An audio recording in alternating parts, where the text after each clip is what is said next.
अब बात एक ऐसे मैनेजमेंट की जिसमें सरकार ने जिंदा मक्खी निगल ली है। वैसे भी उत्तर प्रदेश में जब जब कोई बड़ी घटना होती है तो सरकार तमाम सारी जांच टीमों का गठन कर देती है, एसआईटी से लेके कई चीज़ों का। और जब जब इन टीमों का गठन हुआ तब तब परिणाम क्या आया किसी को नहीं पता चला। अब तो लोगों की धारणा ऐसी बनती जा रही है कि अगर कोई विशेष जांच टीम, अनुसंधान दल कोई जांच करता है तो फिर उसका रिजल्ट शून्य ही आना है, वो क्लीन चिट ही पाना है। अभिषेक प्रकाश जो अभी निलंबित चल रहे हैं, उनसे आज तक जांच एजेंसी न पूछताछ कर पाई, न उनको बुला पाई, और जो गिरफ्तारी हुई थी वो जेल से छूट के बाहर आ गया। कैसे बड़े लोगों को राहत दी जाती है, ये मामला आपकी आंख के सामने एक सबसे बड़ा उदाहरण है। अब तो अभिषेक प्रकाश लखनऊ में तमाम सार्वजनिक कार्यक्रमों में खुलेआम घूमने लगे हैं। बहुत साफ है कि तमाम भ्रष्टाचार करके 70 चूहा खा के अब बिल्ली हज को जा रही है, साफ सुथरी हो चुकी है। यह बात इसलिए कही जा रही है कि यूपी में चर्चित आईएएस अफसर अभिषेक प्रकाश भ्रष्टाचार के आकंठ में लखनऊ के डीएम से लेकर यूनिवर्सिटी यूपी तक डूबे रहे। उनके कई सारे मामले आते रहे। सरकार ने कहा कि एसआईटी भी जांच करेगी, विजिलेंस भी जांच करेगी, एफआईआर भी होगी, लेकिन 2 महीने बाद सुस्ती छा गई। जांच एजेंसी का असली जो काम था अब वो नाकामी के रूप में सामने आ गया। वो इस बात का आज तक खुलासा नहीं कर पाई कि निकांत जैन को पैसा क्यों दिया गया, उस उद्योगपति को किसने निकांत जैन का नंबर दिया। कहते हैं कि लौकी के चोर का कटारी से काटो। जो 10-20 हज़ार, 5 हज़ार, 10 हज़ार घूस लेता है उसको रंगे हाथ पकड़वाती है सरकार, वो जेल जाते हैं। जो करोड़ों करोड़ घूस लेते हैं उनको क्लीन चिट मिल जाती है। अभिषेक प्रकाश पर सरकारी एजेंसियां क्यों मेहरबान हैं, किसके कहने पे मेहरबान हैं, ये एक बड़ा सवाल खड़ा हो गया है।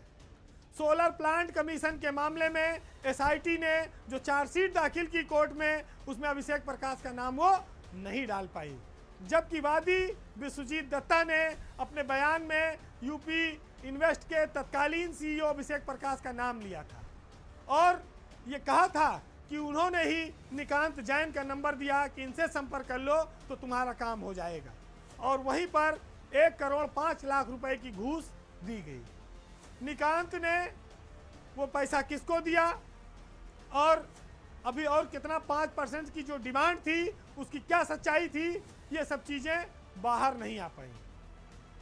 बताया जाता है कि जेल में तो वैसे कई बार जैन से पूछताछ हुई और ये भी आया कि अभिषेक प्रकाश का नाम भी आया, लेकिन जब चार्जशीट दाखिल हुई तो ठन ठन गोपाल। अब अंधेरे में कितना बड़े तीर चलाया जा रहा है ये देखिए कि एक प्राइवेट आदमी है निकांत जैन, उसको कोई इंडस्ट्रियलिस्ट क्यों पैसा दे दिया और सरकार ने उसको गिरफ्तार कर क्यों करा लिया, और जिसने पैसा देने के लिए नंबर दिया उसका कुछ नहीं। वो अब आजकल समारोह में बढ़िया जो है खीर पूड़ी और मलाई खा रहा है। तो बहुत साफ है कि उत्तर प्रदेश में अभिषेक प्रकाश जैसे भ्रष्ट अफसर को लगातार बचाने की कोशिश की गई, जांच के नाम पर लीपापोती की गई, प्रदेश की जनता को गुमराह किया गया और एसआईटी इस बात का लगातार बहाना लेती रही कि वो अभिषेक प्रकाश को पूछताछ के लिए नोटिस भेज रही है, लेकिन वो मिल नहीं रहे हैं, उनका बयान दर्ज नहीं हो पा रहा है। विवेचक को कोर्ट ने पहले ही दिन कह दिया था कि 6 अप्रैल तक ये नाम ला के बताओ कि किस अफसर ने निकांत जैन का नंबर दिया था। वो भी हजम कर गई पुलिस उस मामले को, उसने आज तक खुलासा नहीं किया।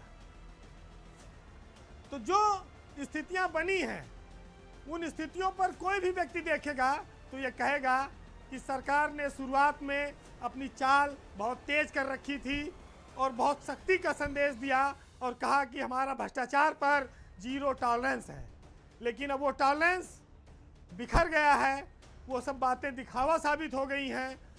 आज एक बार फिर वो बात याद आती है कि जब जब कोई घटना होती है बड़ी तो उसमें छोटों की ही गर्दन पर तलवार चलाकर सरकारें वाहवाही लूटती हैं।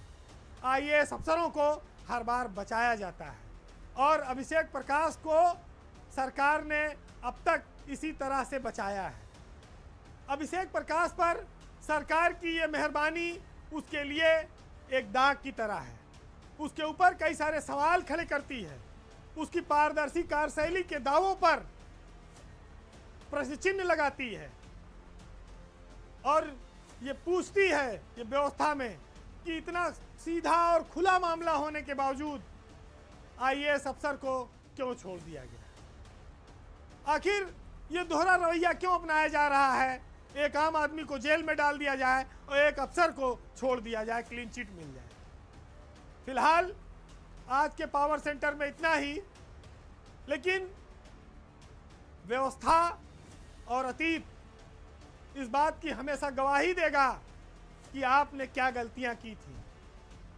जो लोग जनता के बीच इस बात के दावे करते हैं कि कोई दाग नहीं है, हम पारदर्शी सिस्टम देंगे, ईमानदार सिस्टम देंगे, वो लोग कमर अब्बास के इस शेर से समझें कि जांच एजेंसियों में काम करने वाले अधिकारी और लोगों को इंसाफ देने का दावा करने वाले लोग किस हालात में हैं और कैसे काम करते हैं, इससे समझिएगा। सुनिएगा कि सामने वाले को हल्का जानकर भारी हैं आपका मेयार देखा कितने मेयारी हैं आप तो मियाँ निकले हमसे बहुत आगे की चीज़। हम समझते थे कि हमारी ही कलाकारी है आप। और उप तलक करते नहीं जिले इलाही के खिलाफ। आपको तो दरबार की आदत है, दरबारी हैं आप। नमस्कार।